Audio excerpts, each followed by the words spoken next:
బులెటిన్లో breaking news చూస్తున్నాం. కృష్ణా జిల్లా దొనబండ క్వారీలో నిబంధనలకు విరుద్ధంగా జరిపిన రిగ్ బ్లాస్టింగ్ లో 3 కార్మికులకు గాయాలయ్యాయి. అందులో ఒకరు మృతి చెందినట్లు తెలుస్తోంది. దీనికి సంబంధించి తాజా సమాచారం మా రిపోర్టర్ సుబ్బారావు అందిస్తారు. సుబ్బారావు, చెప్పండి, దీనికి సంబంధించి తాజా సమాచారం ఏంటి?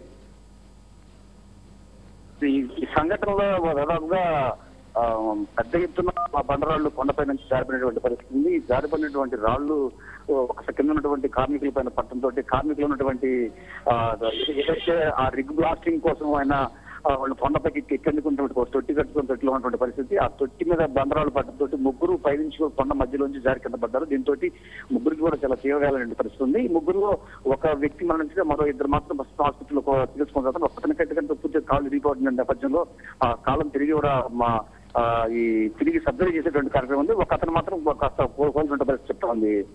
శ్రీనివాస్. ఓకే సుబ్బారావు, చెప్పండి. అయితే ఒకరు మృతి చెందారు, అయితే మిగతా ఇద్దరి పరిస్థితి ప్రస్తుతం ఏ విధంగా ఉంది?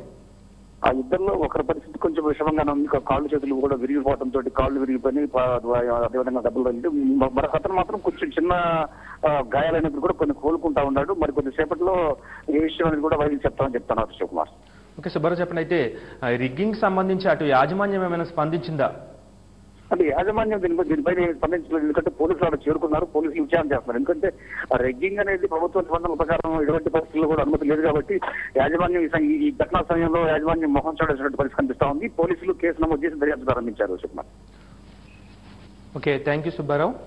మొత్తానికి కృష్ణా జిల్లా దొనబండ క్వారీలో నిబంధనలకు విరుద్ధంగా జరిపిన రిగ్ బ్లాస్టింగ్ లో 3 కార్మికులు గాయపడ్డారు. అందులో ఒకరు మృతి చెందగా